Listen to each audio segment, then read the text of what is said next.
Hello, and again, welcome to Bit Depth. I'm Santiago Ramones. Across from me is... I'm Breck McGough. Thank you for saying your last name out loud, because many people will be like, McGough. I get called everything. So, kind of my usual first question. How do we know each other? So you and I did some undergraduate classes together. We were in choir together at UCO for a semester before you went off and did your production ACM degree. World. Yeah. And then now we're both graduate composition students at UCO, and we're in Power Cycle, the electronic ensemble at UCO. Fresh, brand new. So, first of all, what do you do? Who are you? What sort of... So, yeah. I'm in like a big transition right now. So I had been working as a library manager, and trying to do composition very part-time and get my degree, and finding that more and more difficult all the time because work was requiring a lot more time and energy. And so then it was getting home at the end of the day and being exhausted and be like, oh yeah, I have all these pieces I have to write. So anyway, I made the decision with my wife, and she's very supportive of my music, to go to school full time, take a couple of part-time jobs, that are much less constrictive, right? And so I'm currently working as one of the musicians at the Cathedral of Our Lady of Perpetual Help in Oklahoma City, and then beautiful cathedral. Oh yeah, it's a great place for singing, which is what I lead the congregational singing there, and I'm a soloist, and it's amazing. And then I also am a graduate research assistant for Dr. Tess here at UCO. I didn't know that. Yeah. So which of these many things is your primary focus, I guess? My focus, and this is also fairly new. I was thinking of double majoring in vocal performance and composition because I didn't quite know what I wanted to do. Right. I really enjoyed both. Yeah. And not that I think in the long run you have to only ever be one thing, sure, but there is only so much time, so kind of where do you spend the limited time you have? And so actually just this weekend I kind of been just trying to really focus over the last week on the things that I got the most pleasure out of, and the things that I felt the most energized even after doing for a long time. And it's just trying to be mindful of that, and it's always been composition. I finished a piece for there's a great another podcast called Red Hand Roleplay, and they're playing a Dungeons and Dragons campaign, and so they needed theme music, and so I spent we got some piano coming from the other room. That's fine. But I spent the weekend writing that, and at the end of it I was just like, oh, this was like some of the most fun I've had, even though I spent like 48 hours almost straight with very little sleep, right. It was like crunch time and it was due, and but it was really fun. Are you happy with it? Oh yeah, I think it's really cool. Yeah. And I mean, that's kind of, it's funny because here in our composition program, they don't teach us scoring. Right. Like there is a film scoring class that you can take at ACM. Right. Exactly.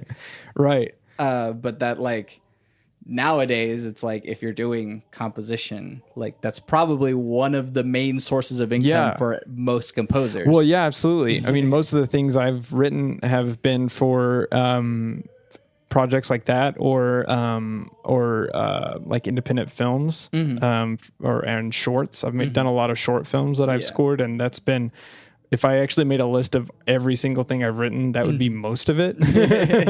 Yeah. So what are you wanting to, like, what is your goal, I guess? Well, if like the perfect world where everything worked out and was exactly, I would probably continue my studies at the doctoral level. There's just a lot I still want to learn, and I love the academic setting. Yeah. But in like a perfect world, I would just be a freelance composer and just compose all day long. But I probably will have to, teach a little bit and compose and do a little this and that, or probably keep doing, like a church job or something like that, and, to make a living. Yeah. And that is kind of the reality of being composers, is that, a lot of our stuff doesn't actually involve composing. Right. It's true. And all the stuff we use for composing costs money. Yeah. And yet the composing itself isn't a lot of times where we make our main income. Yeah. So, but it's like, no, it really is. This is what I do. Everything else is just to keep myself fed. Right. So, how did you get started in music in general, I guess, and then we'll sort of track down the other rabbits. Yeah. So I don't remember not doing music. I grew up, my mom was studying at her graduate degree at UT in opera performance, and she had already had a few professional gigs, and she still is a great mezzo soprano. My dad sang his whole life, has a great lyric tenor voice, and so I grew up singing in churches. There's like a video of me like way too young, like singing on stage, and I was just very natural, like as a toddler, like but then I took piano lessons starting in the age of 7. My grandma played piano and taught me how to read music. Cool. And then my aunt she had started out as a concert pianist, then became a missionary and lived in Africa for a long time, and then came back to our little small town in southeast Oklahoma and taught me piano lessons regularly. And so then I did that in high school. I started taking voice lessons and started college at the beginning as a vocal performance major. But in high school, I got the composition bug and started it was kind of around the same time that I started learning piano.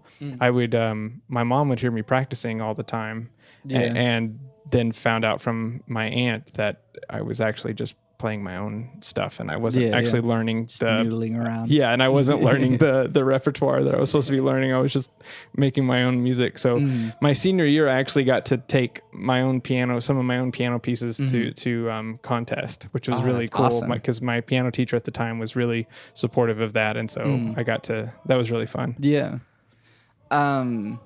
So what made you kind of, whenever you hit college and go, I have to decide a career, what made you go music? That seems like a good idea. Yeah. And and kind of story of my life has been a bunch of changes. So I changed majors 5 times in my undergraduate and ended up do that. Yeah. And I ended up with a degree in humanities. Cool. And because I really did like the humanities. I liked learning about art and history and reading all of the great literature. Sable has a humanities degree. Oh, as well. Yeah. And it's great. And the faculty was great. And so I really enjoyed that.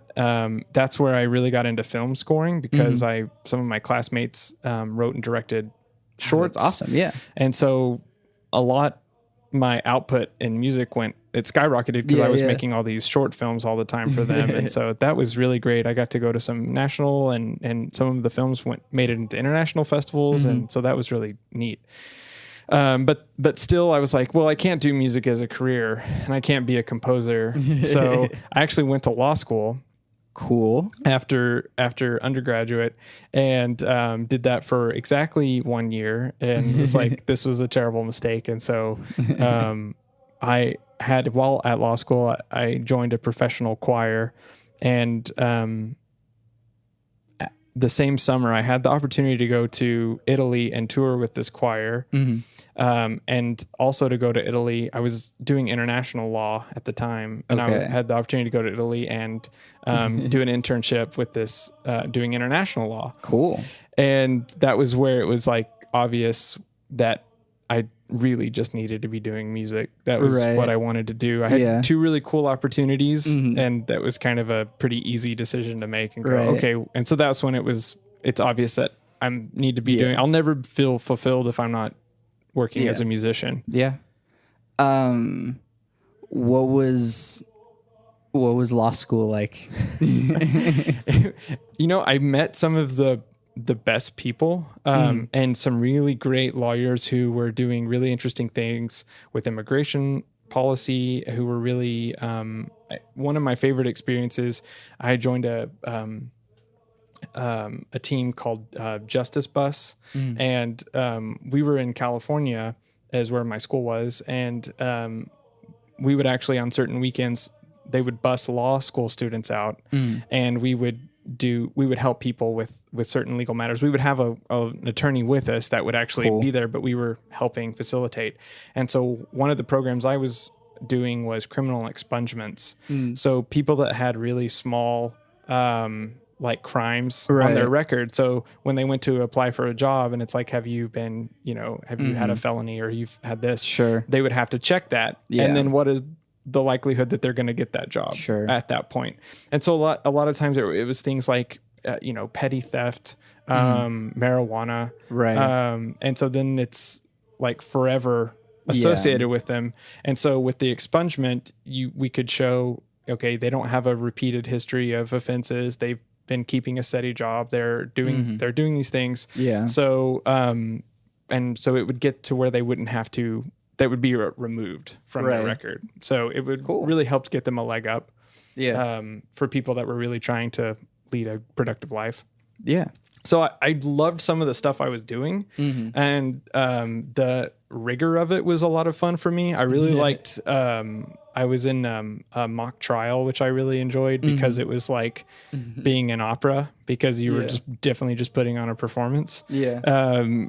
But still nothing like music. I mean, it's just, the people that are great at it, it is an art form. I mean, like some of the people I met had beautiful minds and were very creative and wonderful, but I always just missed doing music. Yeah. Yeah. So there's no like actual like Venn diagram of law and music. It's just right. Kind of... It's just like, oh, this was a left turn. Right. And it was like, but but now when I say, oh yeah, I really want to do this, I actually know that more than I would have before, because I have tried the other thing that I'd always wondered, like, oh yeah, I like letters, and I really liked that part of the humanities, and I loved my philosophy classes, and I thought, well, I could be an attorney, and I'm very passionate about social justice. And so it seemed like a natural thing for me, but yeah. So then kind of a broader philosophical question, but like, what makes music important? Man, that's really, one thing that I've always found true is that, and it's true of all the arts, but I think catharsis is something really important. Yeah. And I think people don't realize how important it is. Yeah. But that's when people go to concerts. Yeah. And it doesn't matter what kind of concert it is. But if it's music they like, right? If it's their jam, and they go to a concert, they're going they may not realize it. They're thinking, oh, I'm going because I love this great song, or I love this band and they're great and I'm going to have this great time.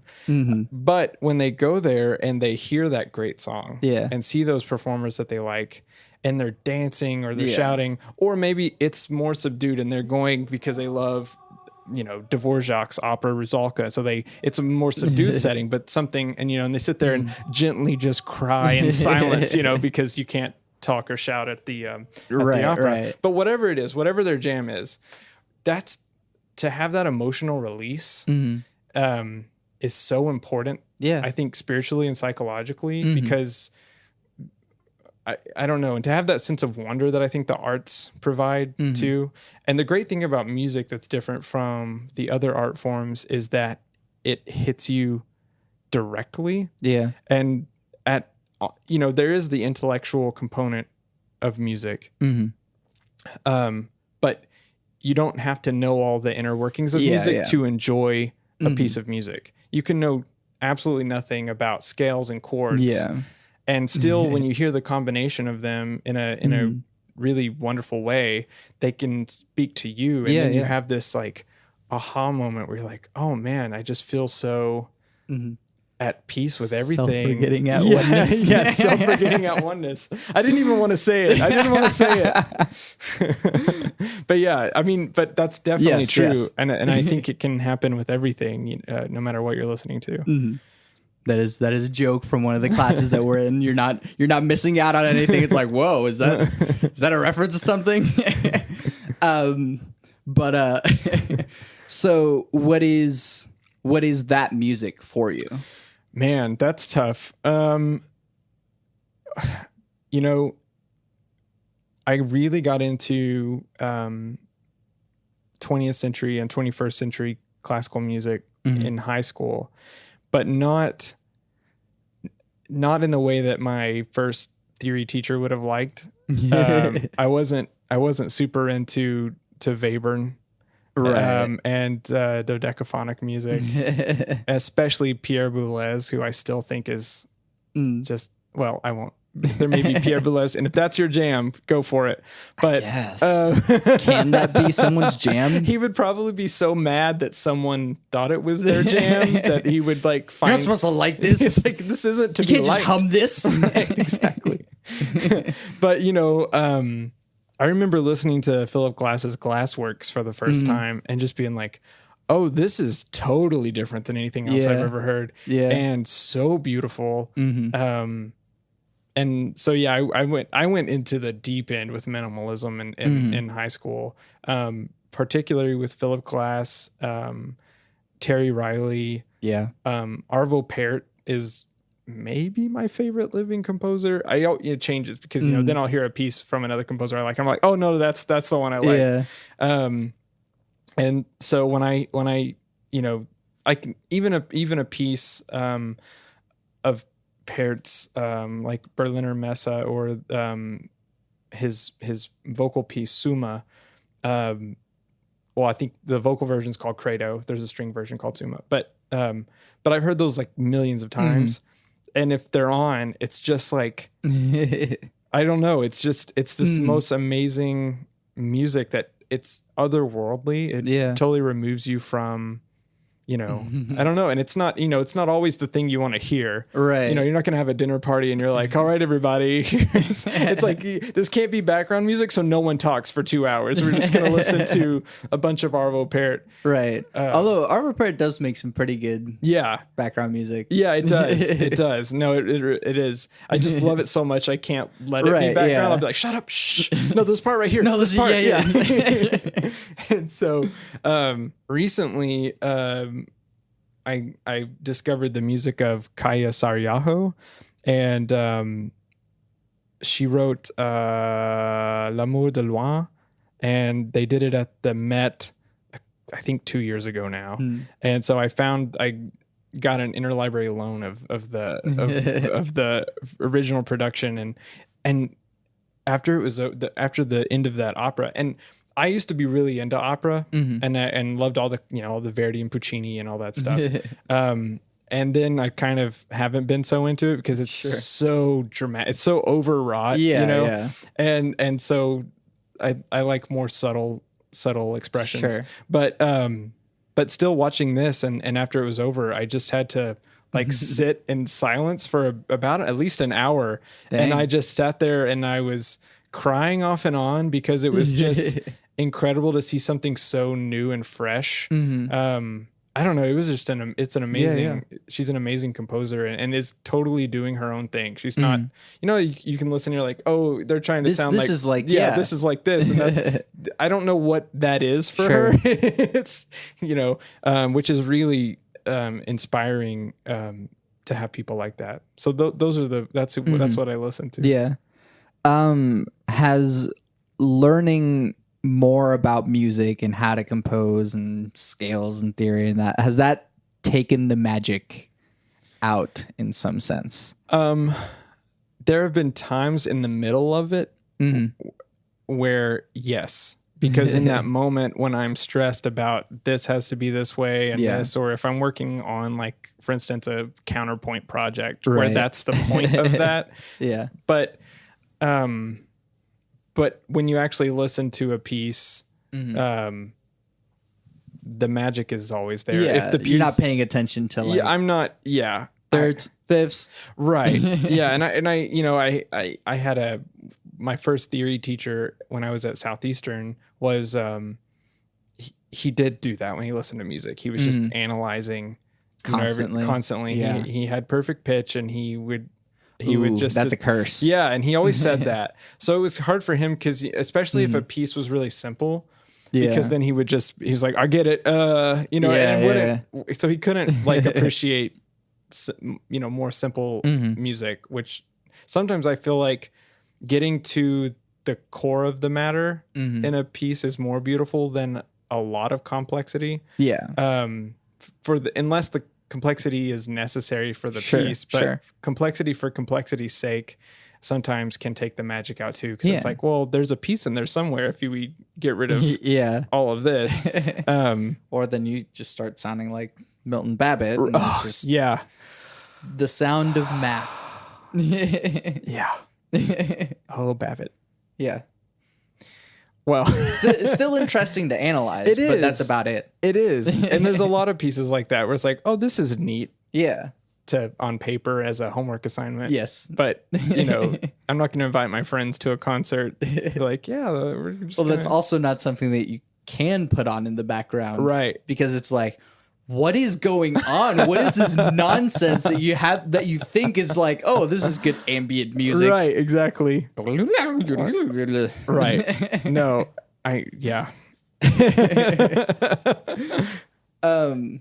But I mean, yeah, it is good to, and that's what a lot of people think too, that I've talked to too, is that, like, oh, like, you know, all the magic is gone because you can just, you know, especially with contemporary music too. Right. What is your sort of leaning into contemporary music? What do you think of the sort of gap that lies in between sort of like classical concert music and like contemporary, like rock or pop or whatever? Yeah, I think it's you know, I think it's more of a social construct. Yeah. To me, I feel like music is music. Yeah. And I mean, there's definitely styles.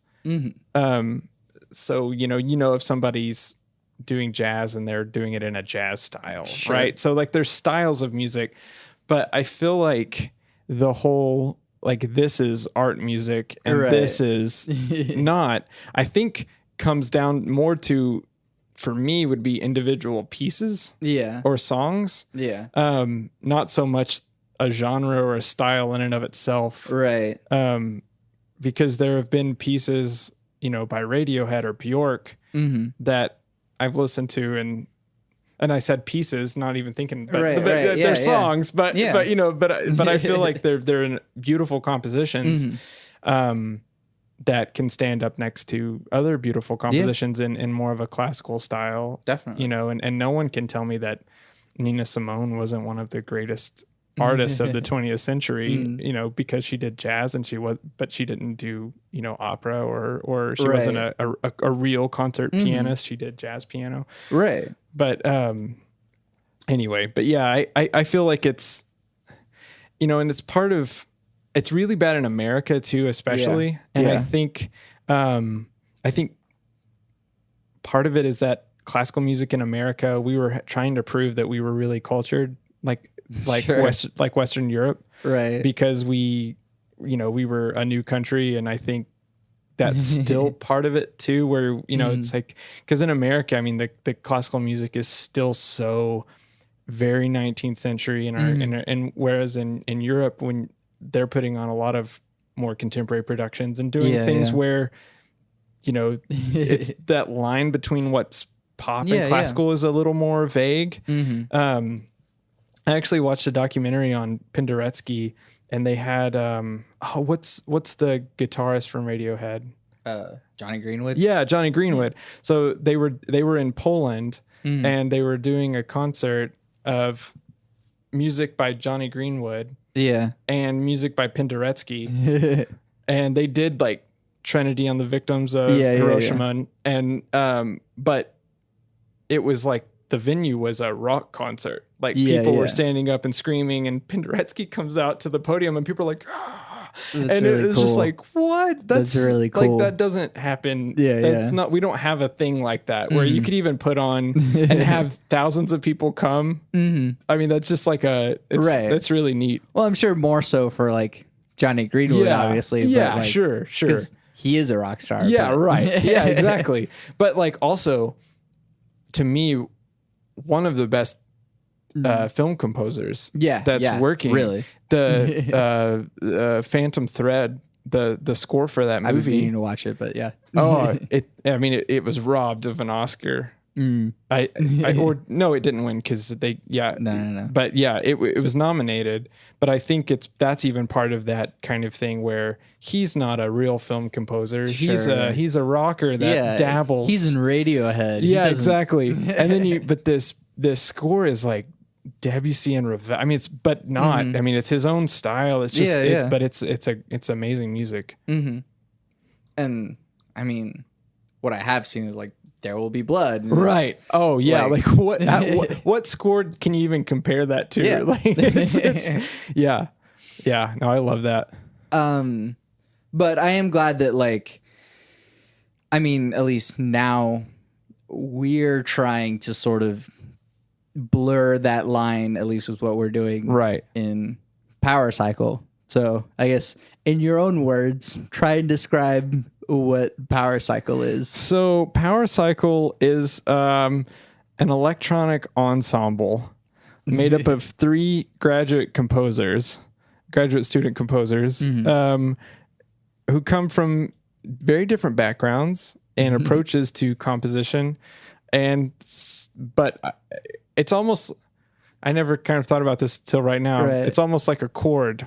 You have these 3, at least 3 pitches that then become this its own thing. And I kind of think of us that way, 3 very different sounds that become a one sound. And so it, I mean, it's an experimental group. It's the first of its kind here where we're kind of making the rules as we go along and putting concerts together as we go along. Yeah. No, and I wanted to at least like plug that a little bit. Yes. This is October 8th. Yeah. Come see us at the Jazz Lab. Yeah. Because that'll be fun and freaky and weird. So. Yes. The pizza service will be impeccable. Yes. There is also free pizza. What is bad music? Ooh.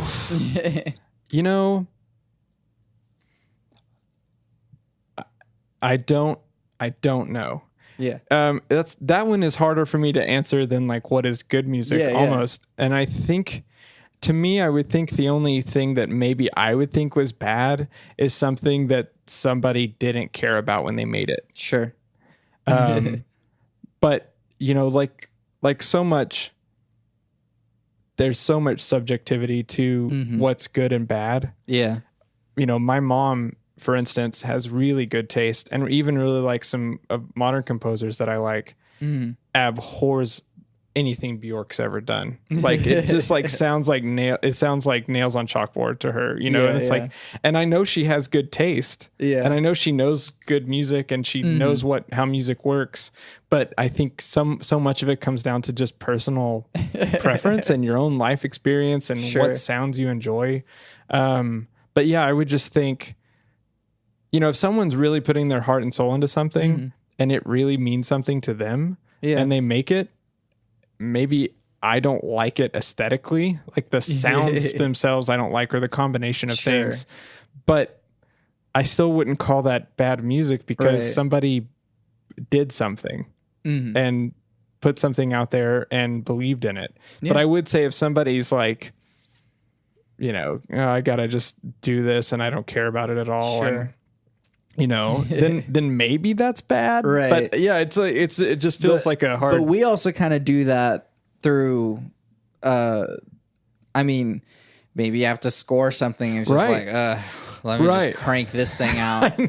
I know. Or like counterpoint assignments that it's just like, all right, let me just no, and I throw mean, notes on a page here. Yeah, and I mean, I you know, just personally, I would say those are my bad pieces. Right. You know, if I'm looking at like, oh, you know, what are some things you've written? It's like, I'm not going to show you those. Right. Yeah. Those ones that I was like, oh yeah, I had a lesson that day and this had to be finished. Or, you know, this was due at X time. And so it was just, I turned it in an hour before it was due and they put it on this thing. And now luckily, that hasn't happened very often. So even with short deadlines like this weekend or with shorts, sometimes that can be, you know, we're submitting this for this festival. Music is the last thing to go on. Right. They've done everything else first. And it's like, oh, it's tomorrow. We're turning it in. Can you get us a score? And it's like, nah, sure. But usually because you love music itself and you love the act of composing and coming up with new ideas. And there's an aspect of it that's like a puzzle. So intellectually it's fun. It's almost like solving a mystery. Because this has to happen. This needs to happen. How do I get both of these things to happen and it be coherent? And and there's so much of that to it that's enjoyable in itself. So most of the time, even it's still enjoyable and it's still, I feel like I'm putting myself into it. But yeah, I would say there have been a couple of times where I'm like, that's not a good piece of music and I don't want my name on it. And that is actually something else I was going to ask about. Is like, there's a lot of times when music feels like math.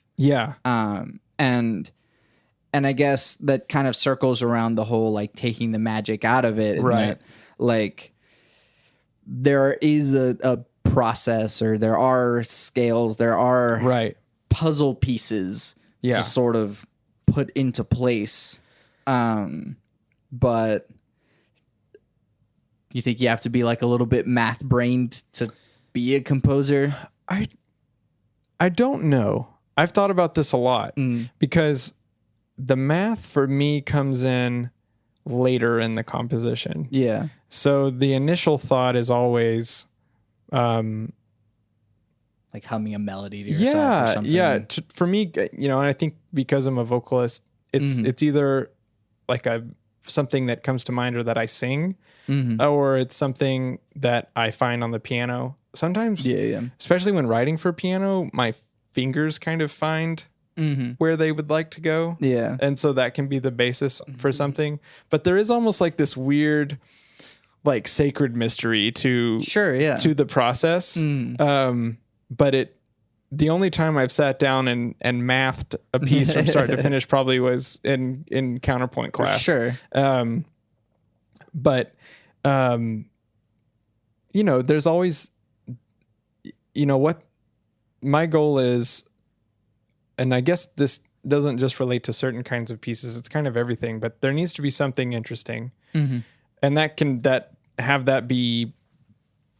be defined however. Hopefully something beautiful, defined however you'd want. And something sexy about it, where it's like, oh, I like, you know, where you kind of have this attraction to the piece itself, where one thing, the one that we did of yours that had the bass line that was so groovy. Mirage. I mean, that's such a sexy little thing right there. It's like, yeah, okay, throwing it down. I just, and that like got stuck in my head forever. But yeah, and so, you know, the math part of it is, okay, this is orchestrated for these instruments. They have these ranges. This needs to go like this. And this one is, or if you're looking at the chords themselves and how to spell everything and get it spaced out the right way. You know, but voice leading. Yeah, exactly. And, you know, one of the nice things about where we are in music right now is that even more so, I would say, in classical music than in any other type of music, is that it's really a blank canvas. Yeah. And if you make it work, or you make it cohesive, Sure. I mean, it's like, wow, that didn't go where I expected it. And had you done it the right way, according to music it theory, wouldn't have happened. that moment wouldn't have happened, and it would have been more boring and standard. And so that's kind of exciting, I think. So the math part to me is very not much a part of my process. Just because of that. I think if I were writing in the 19th century, it would have to be a lot bigger part of it. But now I'm like, I'll make it however I want. Right. One last thing on this topic, and then we'll switch gears. I guess not necessarily to just like crap all over your education, but what is something that you feel is lacking in this higher education of music? Sure. I would say, and you probably feel this way too. Most of my education on newer music has been on my own. Yeah. And my exposure to it has been on my own. Sure. And so, while I think it's great that there is such a rich tradition in Western classical music, I wish that we could spend more time on world music, on music of different styles and genre, music that's being written today. Yeah. Listen to music of active composers right now. What are they writing? And analyze those pieces. Yeah. Because with the music I'm writing right now, I mean, I'm glad I know how to analyze a Bach fugue. Right. But there's a lot of music right now that's being made that it'd be great to analyze it. And there are courses out there for it and books right now. It's not like it's inaccessible, but it's just not part of the focus, I think, of academic music. Yeah. And I guess what's something that we could do to sort of encourage that? Yeah. I mean, I just think, I don't know.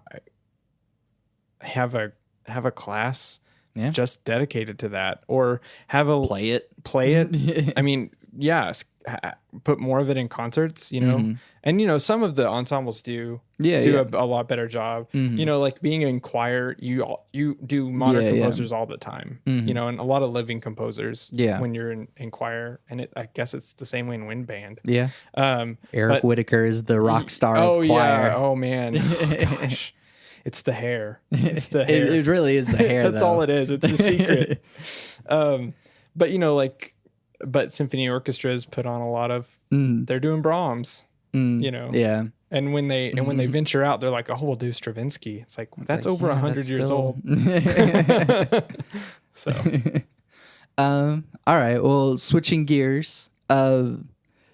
Because I don't have a good segue for it. Anyways, what is the role of spirituality or religion in your life? Again, I'm in a really fluxy time right now. That's a word, right? I can say that. So it's kind of a long answer. I hope that's okay. Go for it. So I grew up Pentecostal. That's how I was raised. And Assemblies of God specifically was the denomination. In a very small town in southeast Oklahoma, we had about 300 people. And there's a lot of that, like being raised in a denomination like that. It was very fundamentalist, very evangelical. There's a lot that was negative about it that as I got older, was really turned off by. And there was a lot of judgment about things that were different. And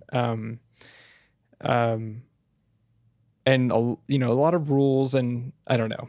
And so as I got older, I went away from that and became agnostic and felt like there was a spiritual life, but didn't really quite have the answers. And then for the last 7 or 8 years, have been an atheist until last spring. And so it's been really weird. Cool. And luckily I've very understanding friends. I was really worried about talking to anyone other than my wife, and I was actually worried to talk to her about it because for our entire relationship, that had not even been part of my my thing.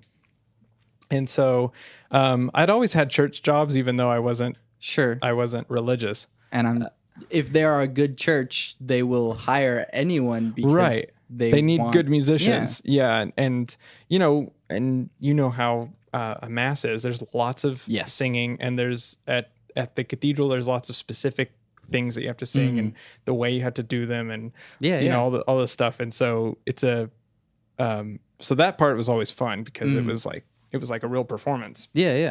But so I had been going to a Universalist Unitarian church, and that had just been because I hadn't been anywhere in so long. And I'm very I get a lot from interactions with other people. And so the bad part about being an atheist is, where do you just get together with strangers in a big setting and just like meet random people and other than like concerts and things like that. But it's a little, like, where do you just get together with strangers and just sing a song together or, listen to readings and those sorts of things.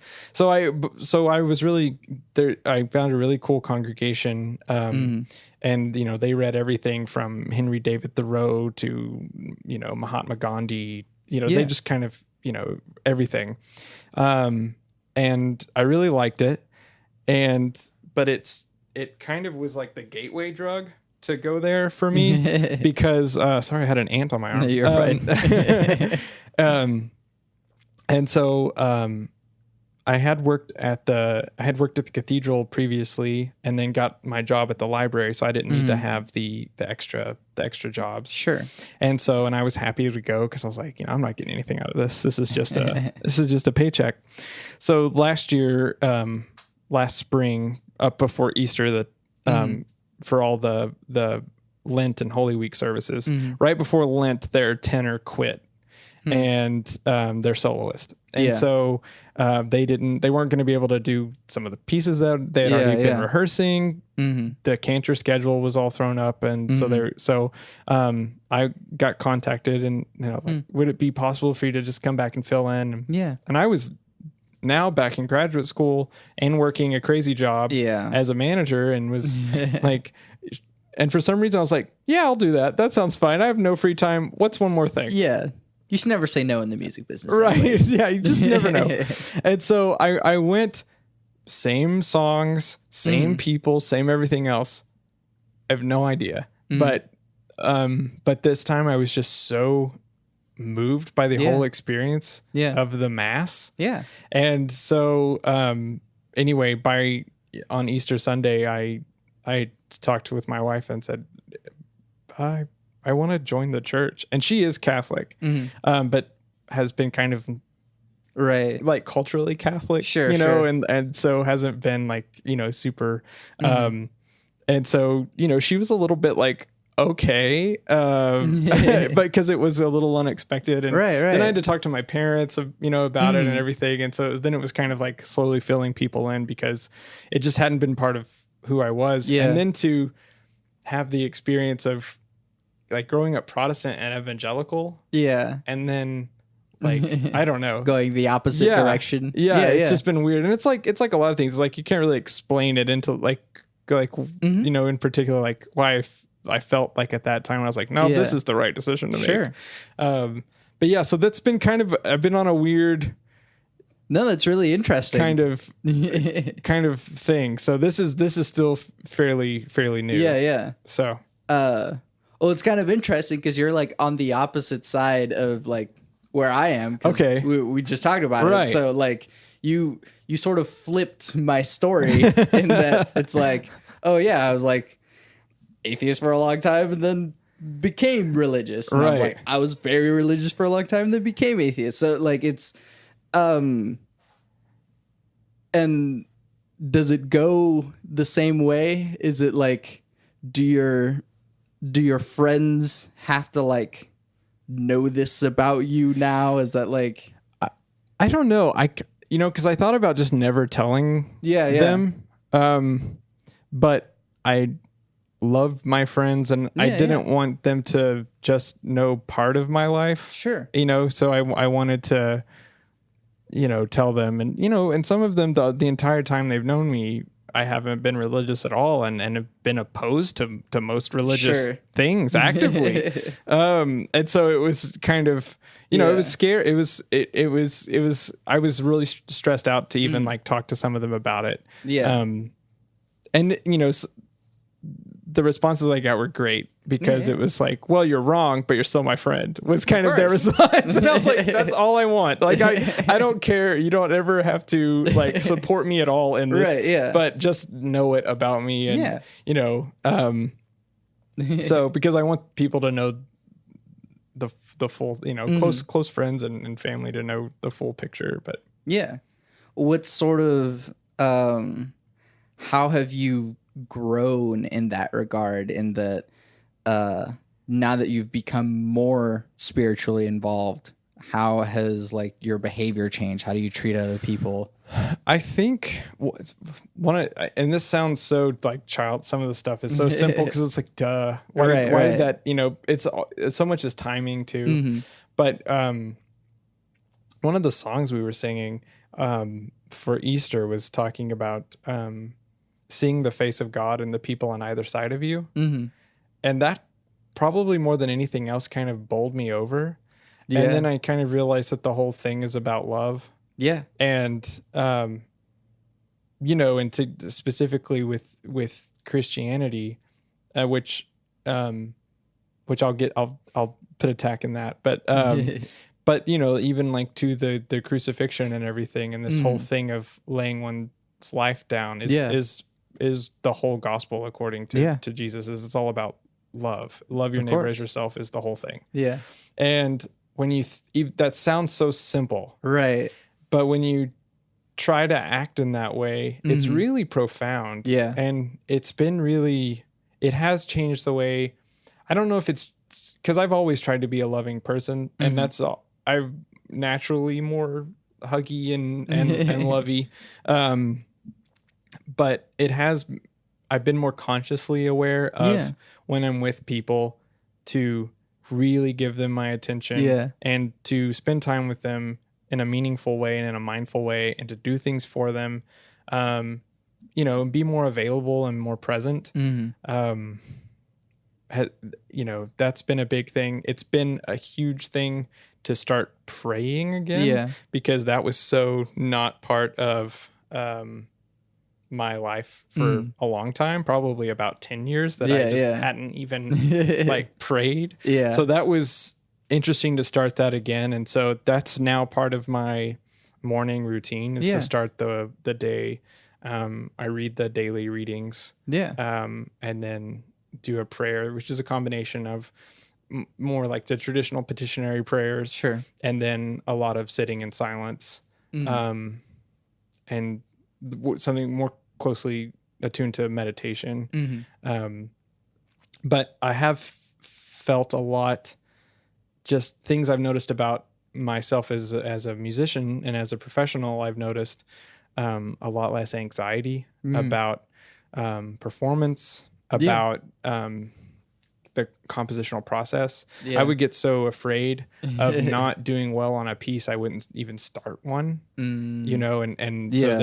it was just hard to even work on it. And so I have noticed that has been a lot different, and I've been more active composing in it as a musician.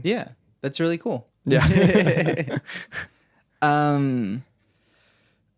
I guess a couple more questions that are a few more, some straightforward ones. What is your definition of God?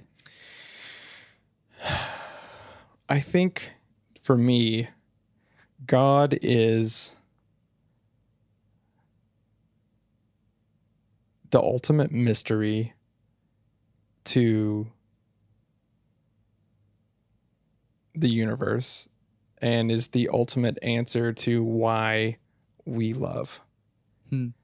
And, but at the same time is very personal. Yeah. And I think it's both and. I think unknowable and indefinable. Yeah. But I think but also present, which is really kind of interesting. Yeah. But it's a personal unknowable. Yeah. No, I like that. And then free will ? I haven't found a better way of asking that question. No, that's a good one. Question mark. Do I have to answer this question? I'm kidding. Were you going to anyways? Yeah, see, I know. Yeah, free will. Yeah, to me, it's always been part of my personal outlook is that free will exists.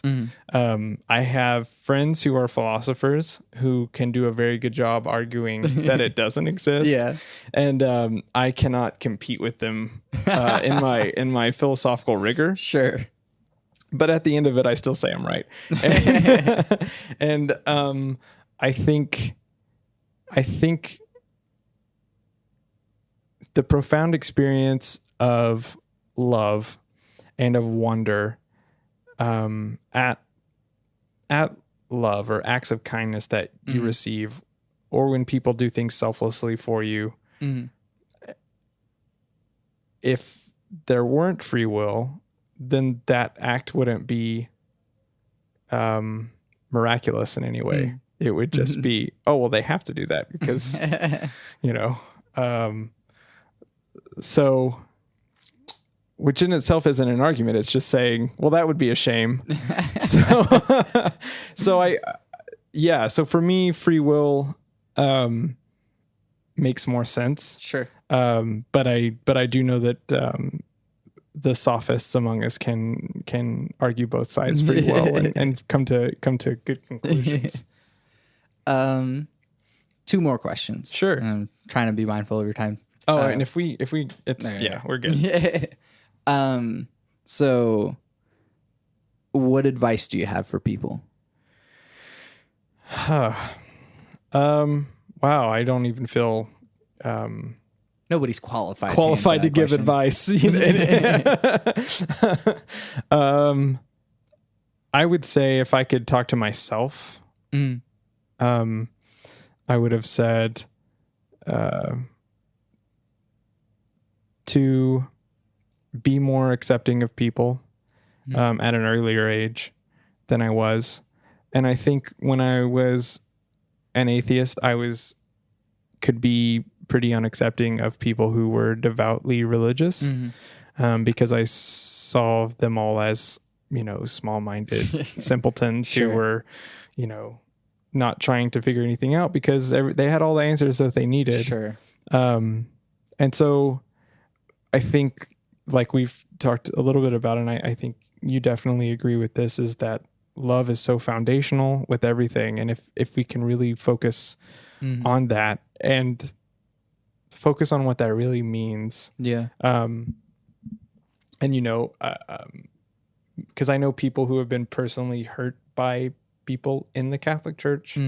And so I think that even institutions like that and other denominations don't always practice that themselves. Yeah. And so I don't think that all the answers are in one place, and realizing that the people running the show are still human beings. Yeah.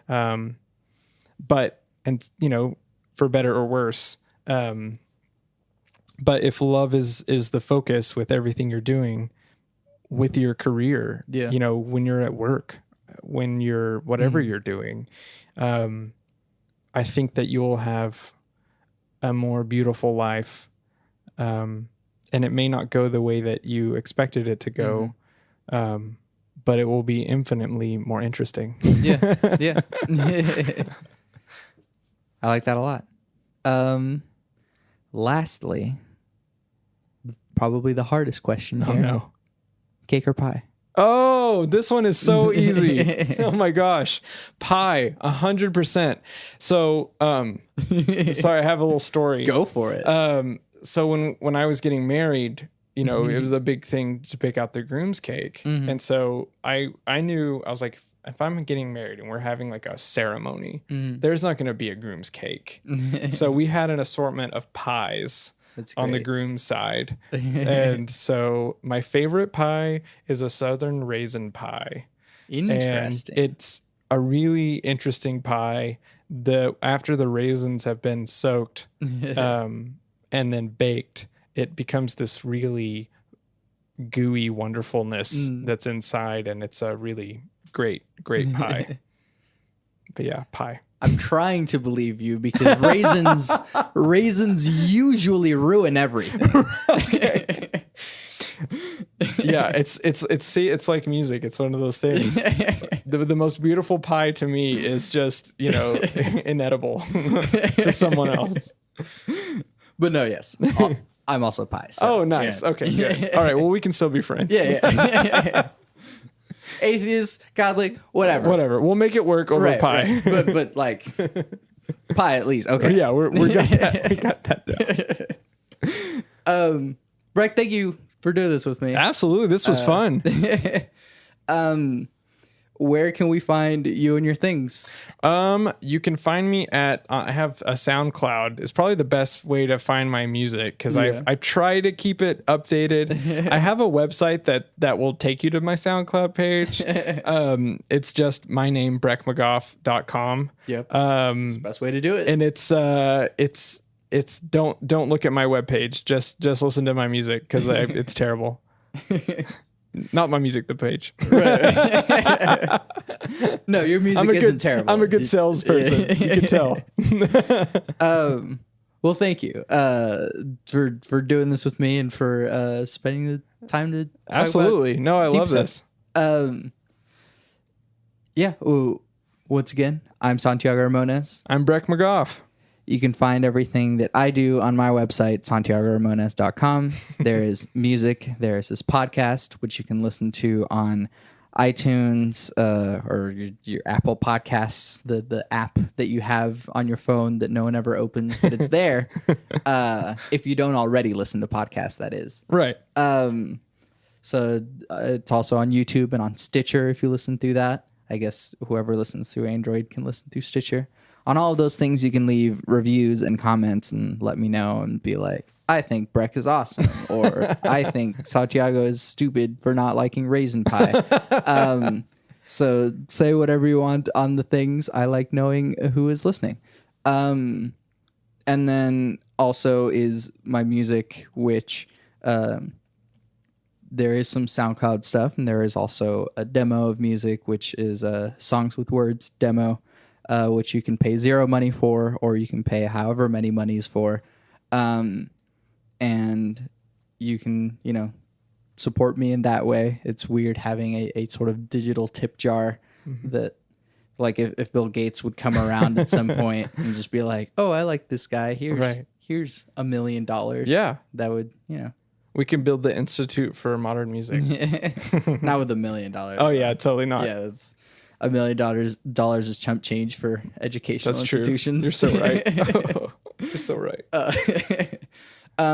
I always on my podcast with my 3 things. They shape my life philosophy. Those 3 things are: love never fails. It's going to be okay. I might be wrong.